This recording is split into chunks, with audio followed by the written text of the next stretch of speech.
Allohning mo'jizalari qanaqangi bir-biridan go'zal, jigarlar. Qaranglarda, suv ichida bolasini emizdirib qo'ygan Alloh qanchalar buyuk zot.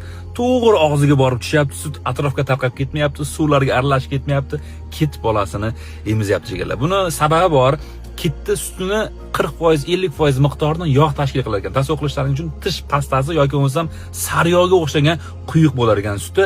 O'zimizda oddiy sigirni sutida bo'lsa 4%, 5% miqdorda yog' bo'lar ekan. Lekin shularni ham sababchisi Allohga deymanda, sen kitga, sen suv tagida bo'lasan, bolangni shunaqangi emizdirasan, suyuq bo'lsa atrofga tarqab ketadi, 40%, 50% yog' bo'lsa to'g'ri og'ziga tushadi deb yaratib qo'ygan ham Alloh-ku deymanda.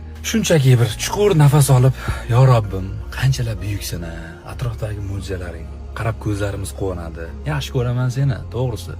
Eng buyuk zot sensan deb qo'yingda, ishingizga baraka kirmasa, qalbingizga sakinat kirmasa, yuzingizga quvonch kirmasa ham meni aytasiz. Alloh bilan bitta erkalab, bitta maqtab, bitta gaplashib qo'ying. Yengil tortasiz. Eng baxtli inson o'zingiz bo'lasiz. Bu videoni eng yaqinlarga yuborib qo'ying. Allohning mo'jizasidan bahramand bo'lishsin.